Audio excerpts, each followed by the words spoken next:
So this is the first model I'll be showing you. It is the M36A1C, aka Jeep, with a 106mm recoilless rifle.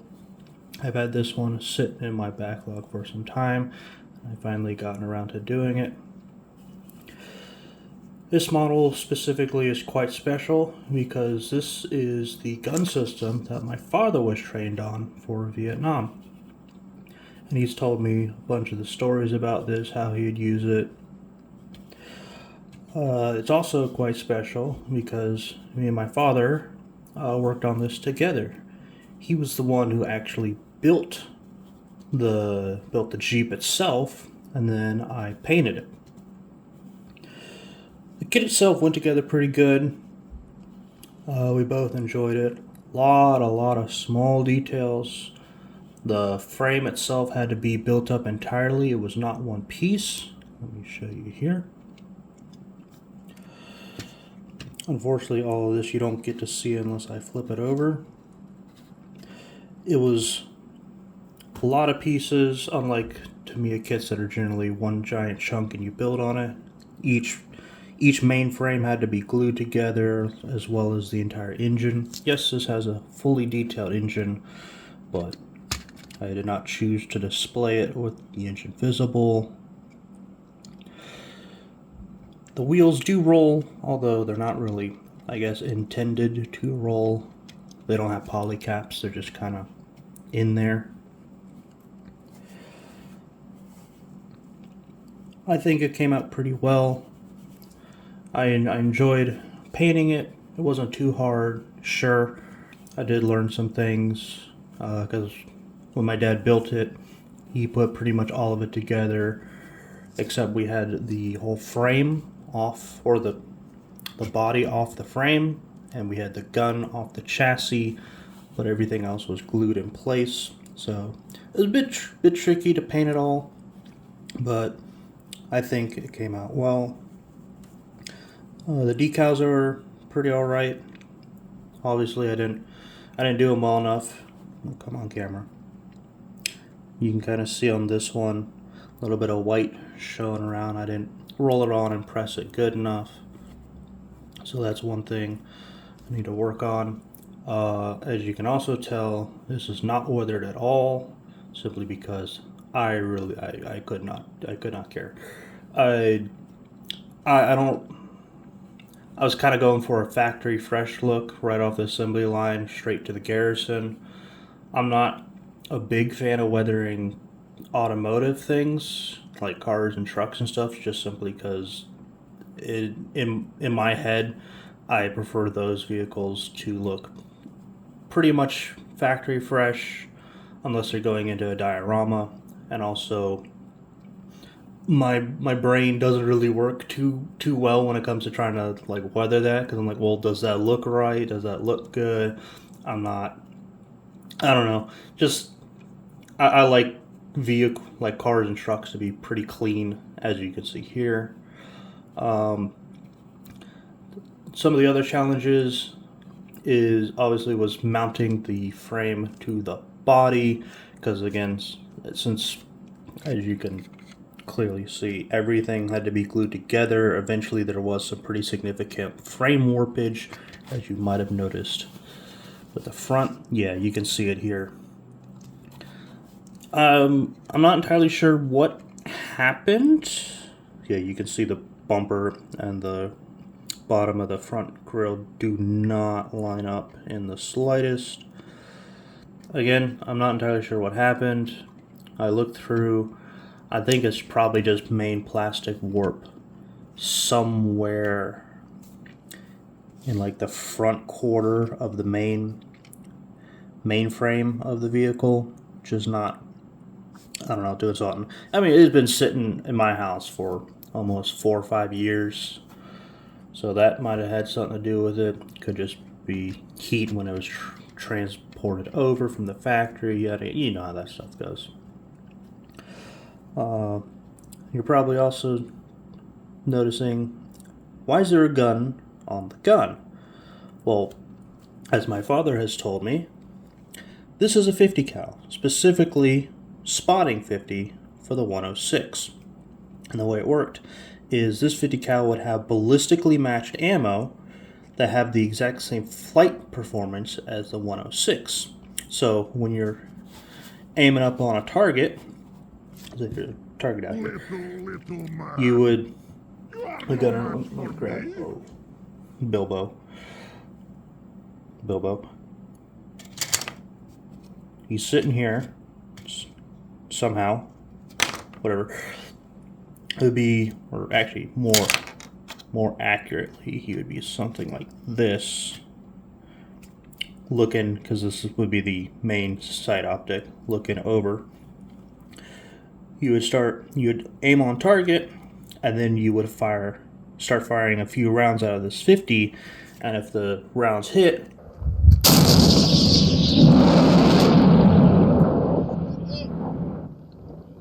and if you missed, well, you better run, because now you are a giant target to be shot back at.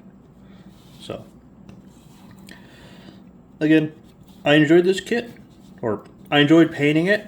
Building it, I could not say. My father said he enjoyed it, although he did run into some issues with the frame, but that's what you get with that's what you get with the big leagues. So yeah, on to the next one.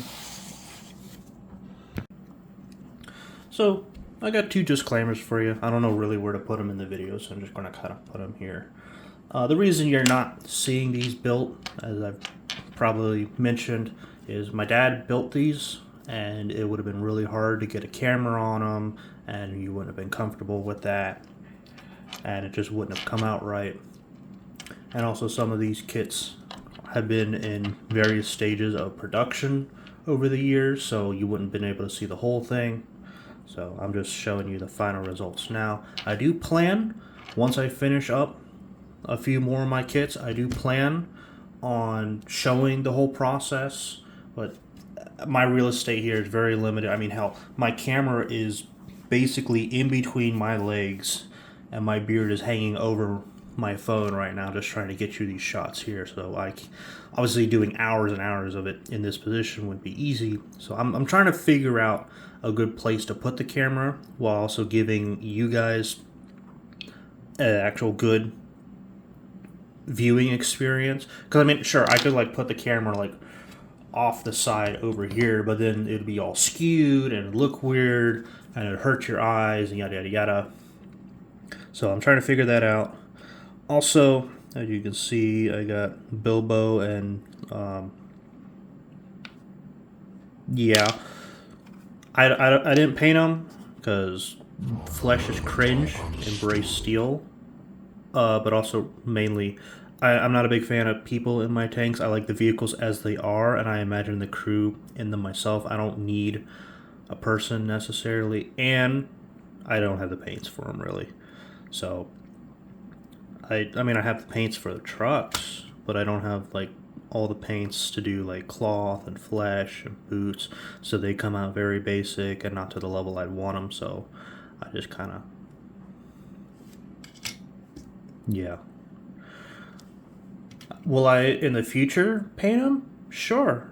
Yeah, I will. In fact, one of my buddies at the train club gave me a donation of a whole lot of paints. So I will be going through those, and from what I've seen, I believe a lot of those will help me with these. So in the next projects, I will attempt to do people, but don't be surprised. And here's that big old donation of paint that I received. All different types. I mean, come on, camera. Yep, skin tone tint. So, I mean, this more than doubles the amount of paints that I have now, just in variety. So, Jim, I thank you very, very much. This is an amazing gift. This will definitely move me along on my modeling journey. I cannot wait to see what I can do with all these. And flat lighter, I got one of those. But they're all labeled as well, enamel and acrylics. So, let's go.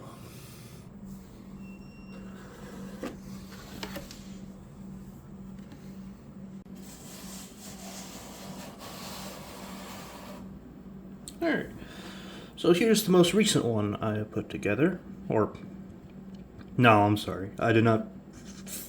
Fuck.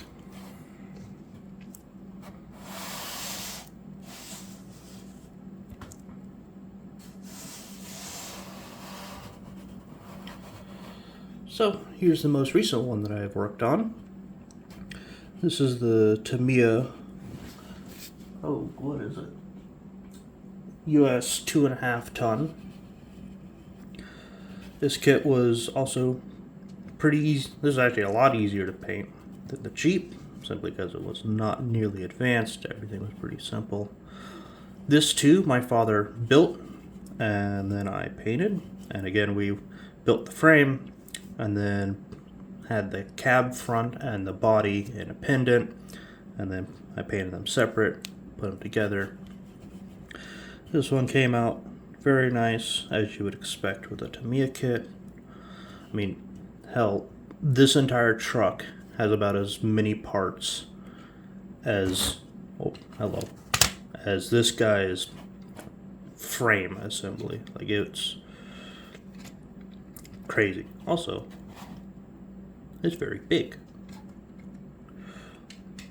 as you'd expect with a 2.5 ton.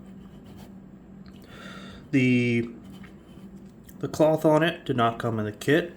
That was custom fabbed by yours truly. Of course, this is all good kits. Working tailgate.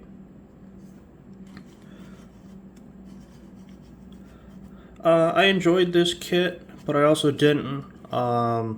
I mean, it was good build quality, as you'd expect out of a Tamiya kit, but a lot of things went wrong on my end. I had paint issues. Didn't have what I wanted, and then I finally got finished with base coating it. I decided to use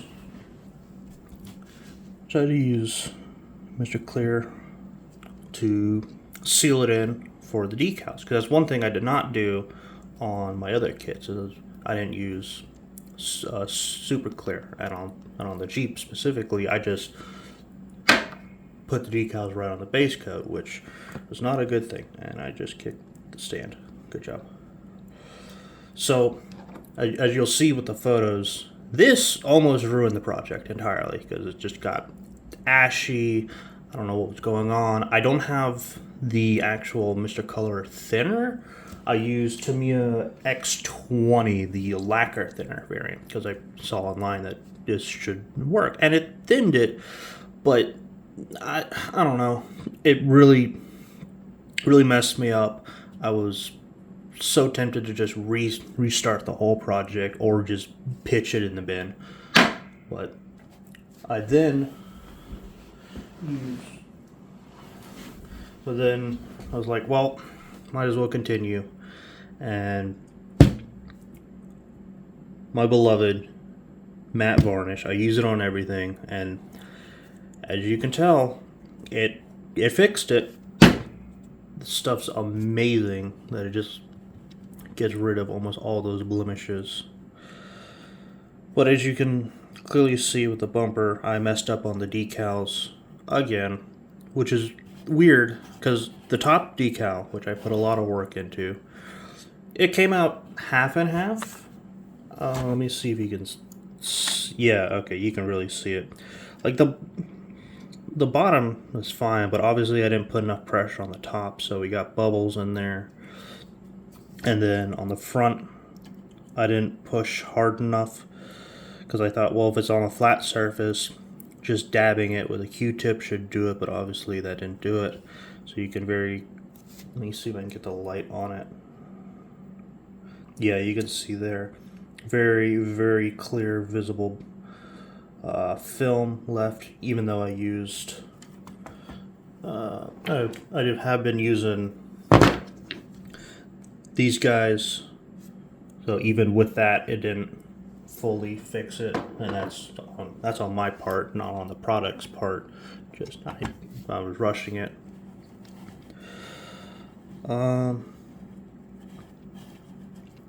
Yeah, I mean, Tamiya kit came out well.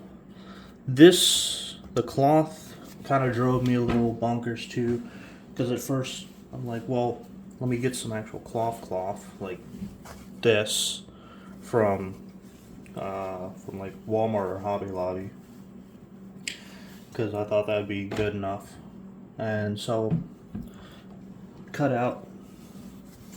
I mean, it's thin. I don't remember what exact material, but it's relatively thin.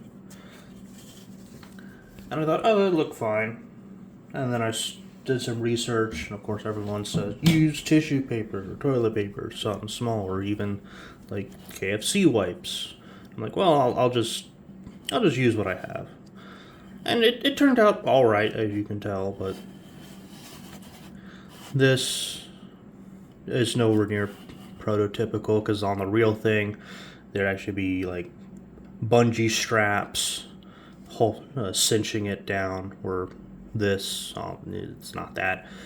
And also the material did seem to get a little thicker, even because I put water and glue in a bowl and then soaked this in there, and then it kind of held its shape after that, kind of didn't, but it turned out all right. I do thoroughly enjoy, or not enjoy, but it came out good enough. Is anybody even paying attention to me? What's that? What am I hearing? Look at What are you doing back like there? You ran through traffic. Get.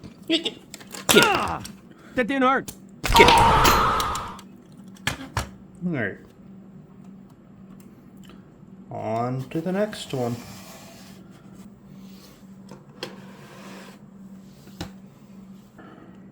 Boom. Abrams.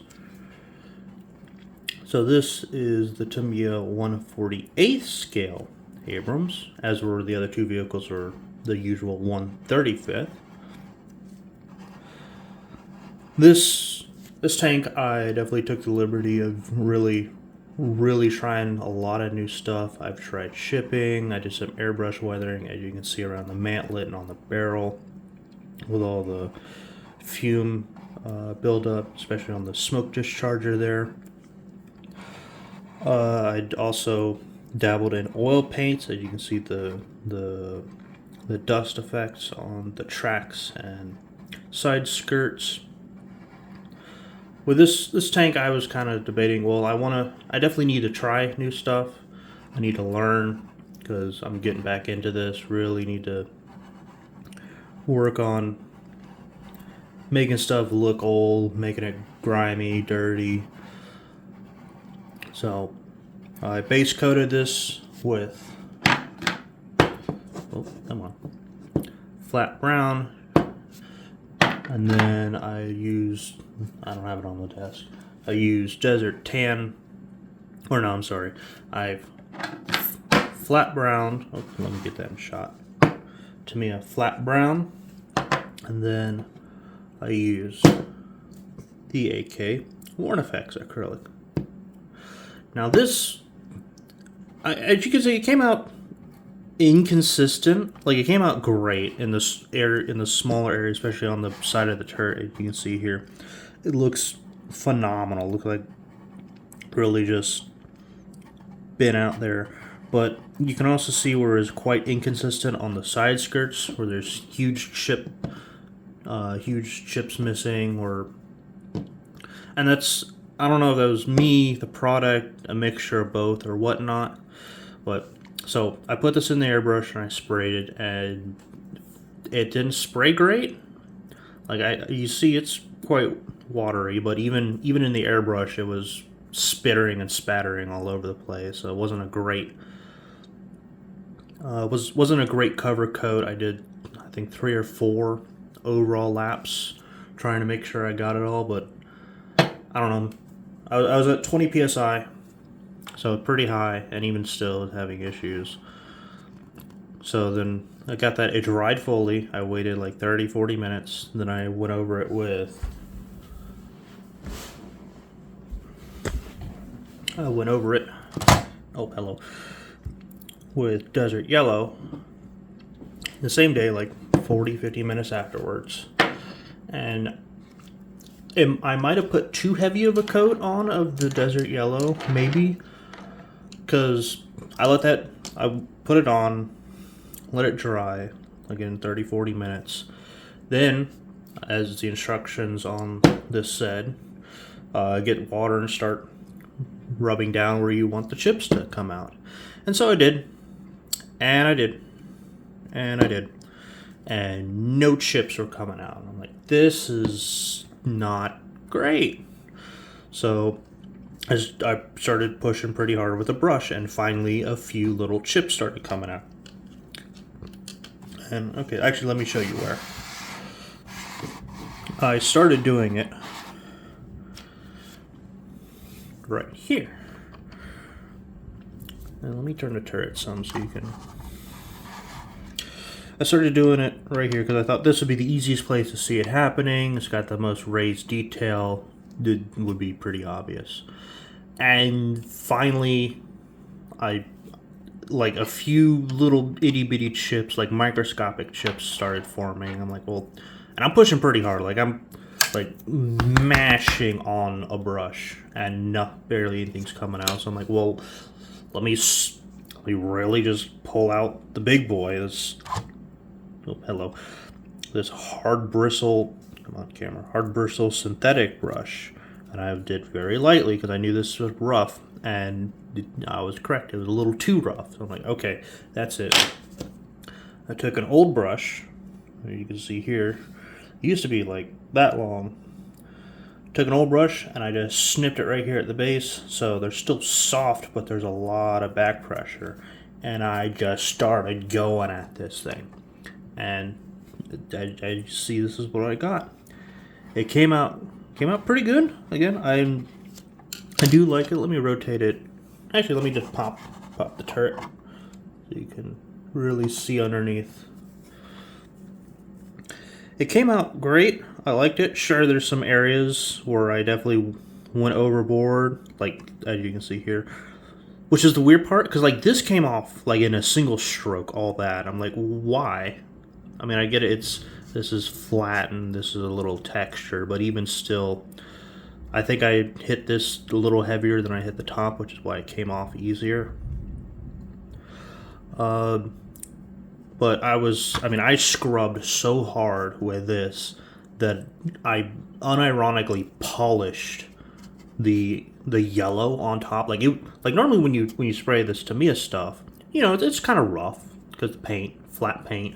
But after I was done scrubbing on this, it was smooth, like a lacquer fit, like a polished lacquer finish. And the bottle that I was, or the bottle of water that I was using to wash this off after every like little zone became yellow with all the paint that I scrubbed off. So sure, yeah, I probably did it the wrong way, but as you can see, it came out quite well. I like it. It looks great, other than like the few zones. I feel like it did well. And then once I did that, I did mess up pretty bad here. You're like, well, why'd you mess up? Well, I painted, so these are your fuel tanks. In the Abrams, you have a fuel tank here and a fuel tank here flanking the driver. And obviously you have fuel tank back here, fuel tank back here, and then another one's like down in here. So I'm like, well, obviously these are going to be filled up, so they're going to get gas, or no, not Jet A, because jet turbine. They're going to have Jet A all over the place, and obviously the driver has to walk in. So let me try, let me try like some weathering with like super thinned out.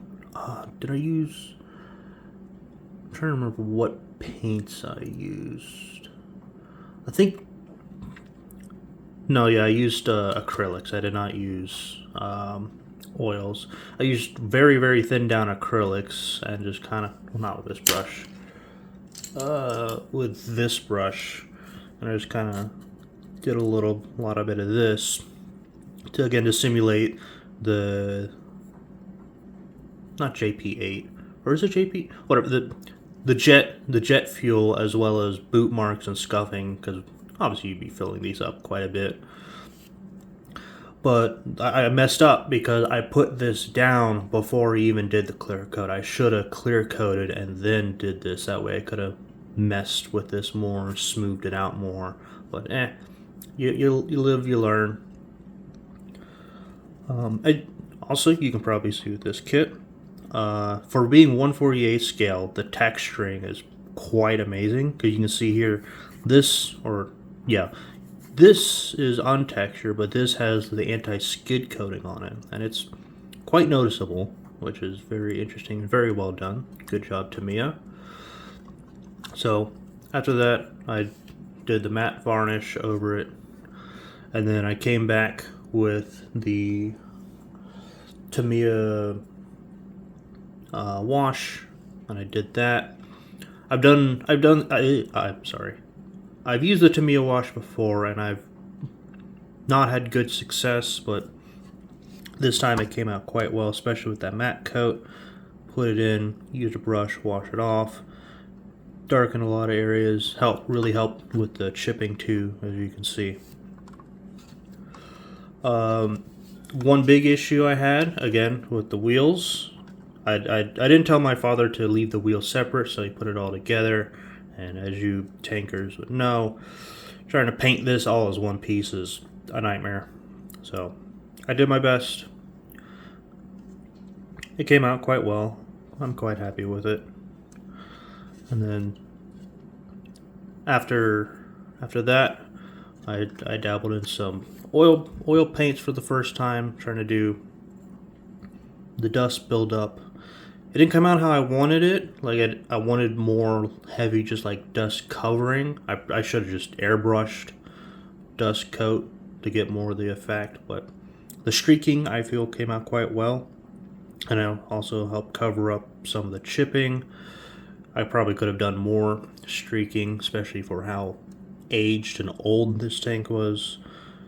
Because I wanted a tank that has been around for a while, but this is definitely, I mean, this one is so dirty, it almost been through the entire Iraq war without seeing a drop of water dirty. Like, this is definitely exaggerated past the point, but I like it. It's something.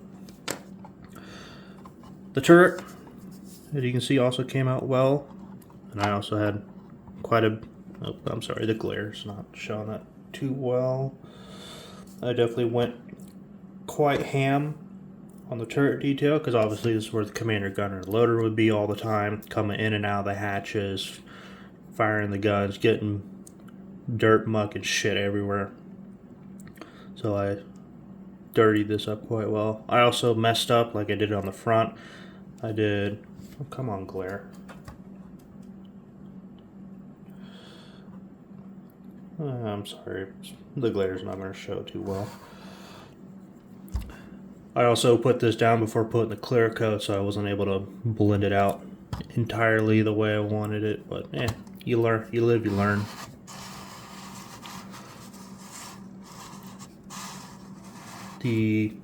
I'm quite happy with the exhaust. I mean, it was pretty simple, just load up an airbrush with flat black and spray around.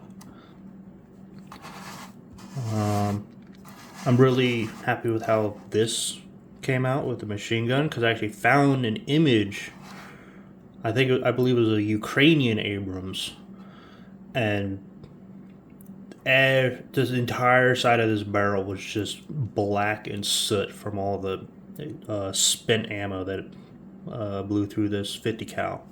And even, you can't really see it here because this model is kind of small, but this shroud is not completely connected here. So there was, as you can see, as I got it kind of here, the soot would also be blowing all out around the back end of the shroud.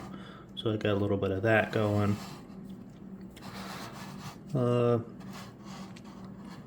One thing I wasn't able to get was the optics, because I don't have prismatic paints to do the laser coating, so I just used the in-kit decals, and they came out, they're alright, as you can see. I also did the exhaust smoke on the APU because I thought, well, this thing has been seeing service. They would definitely be running that APU a ton if they're just sitting around and not wanting to run the main engine. And so, yeah. This is definitely one of my more favorite ones I've done. And I've learned a lot. And I will continue to learn more as I keep going on. In fact, the next tank I have scheduled is going to be even worse than this, in a good way. So, toodaloo. Alright, with the main course out of the way, I got a little something for all y'all that stuck around. I got a view into the actual inner workings of my little hobby zone. So obviously, got paintbrushes, this is where I work, computer for entertainment, because I can't be sitting here for hours and hours and hours with nothing going on in my mind. My dad can. He'll sit at that table for hours with nothing and just build these, but I gotta have something. So that's where I do all the crafting. But here's the trains so far. A lot more development.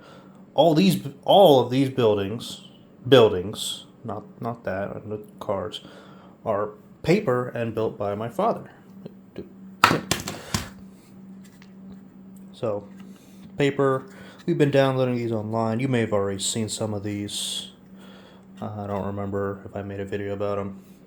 But this is the city coming together quite well. Loving it. Train. This is another project that me and my dad have been working on. I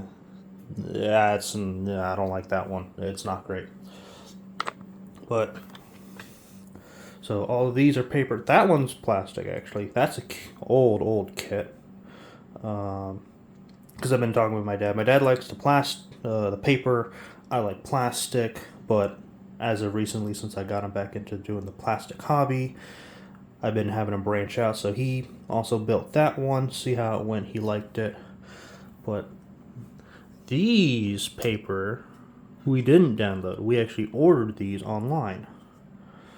They are, come on camera, they are fantastic. Like, they're hard, cardboard, they're come on, let me get them.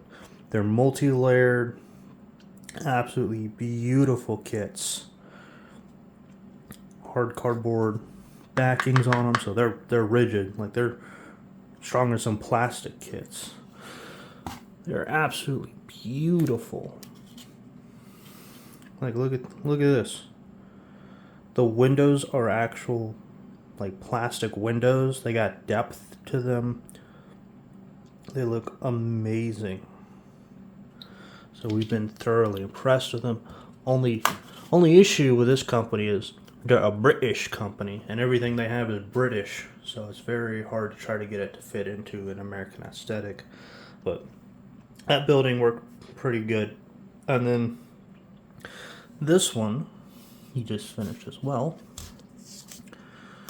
A little gas station. Come on, camera. Not sponsored, but gas station. Very camera. There you go. Very good, very well detailed. He does very good work on these as well, as you can quite see. Sign even with the lettering and everything. And the building is quite nice. It's even got a little bit of an inside. Unfortunately, no furniture, shelves, racks, or anything, but definitely room to put something in there if you wanted to. There's amazing build quality for being paper.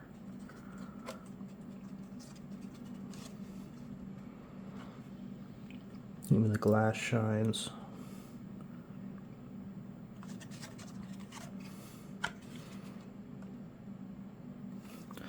So, been thoroughly enjoying that. And they're sitting here because we haven't decided where we want them to go yet. Got a few more houses. So, that's the city side. And then, obviously, we got paint booth. Yeah, I need to get more vodka. I'm running out. And then we got the industry side. Not much change. Some extra buildings laying around. These are some of the 3D prints I've been doing for the local train club. Coming up pretty alright. Got a few of them in there. The guys are loving them. And then I got a gas filling facility here, which I need to paint. That'll be done soon. Here's the box for it. There's no information to see clearly. Whatever. You'll see that in a video in a couple months whenever I get around to doing that. And then obviously boxes. Choo choo. This is one of my airbrushes. I haven't used this one in a while. Just a simple master. This is their accuracy one. It's quite accurate, but quite ironically a huge volume for it. I think it's hilarious. I don't use it too much because I don't need that accuracy, and it is a bitch to clean. This is probably my second favorite airbrush. Used to be my first until recently. Also master. This is their high volume, high coverage model. This thing will run through that entire jug in like less than a minute. This thing will, like, if you want to just cover something, you use this one. I enjoy it, but it is annoying to clean, which is why it's number 2 now. Because recently I've gone back to Old Faithful. This is the first airbrush I ever had, way back, probably 7-8 years now. This thing has seen so much abuse, so much just horrible chemicals I've thrown through it. I've changed out the internals 3 times simply because I didn't know what I was doing. As you can see now, camera, I got a 0.5 kit in it, so this is my semi area coverage, kind of like hybrid. It's accurate enough to do some small details, but it's also big enough to do camera. There we go. It's good enough to still coat large areas. I mean,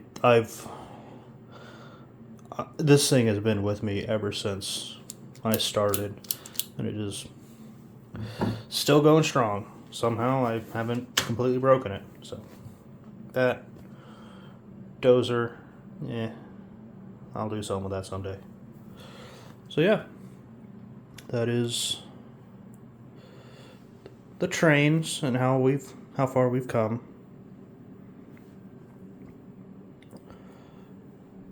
So for the 1 or 2 of you that have stuck around this long, I appreciate it. This is the schedule of what you're going to be seeing coming up on the channel. All the ones in blue are in various states of being built and just need to be finished. So M18, a white Freightliner, gas pump, and German station. Pretty simple. I'll be knocking those out in short order within the next month or so. Then we have, come on. We have red kits, which need to be completely overhauled, at least in the paint department. They're kits that I built a long time ago that I just stopped building for some reason, and my painting skills weren't up, so I'm just gonna completely overhaul them.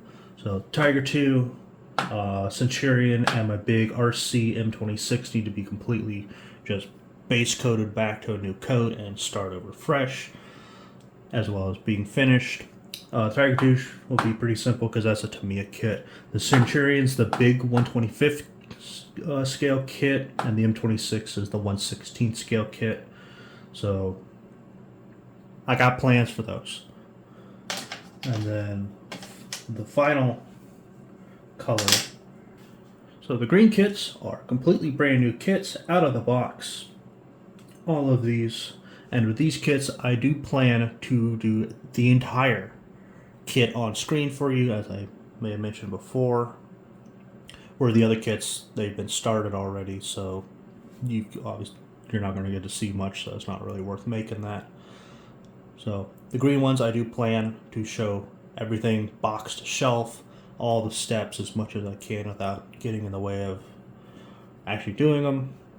Except for one kit, the M925, because this one my dad already built. That is a very, very interesting kit.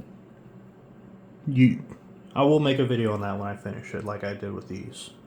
That is a tough kit, but he did it. He did very well on it. And then, obviously, and then once this is all done, I got this going.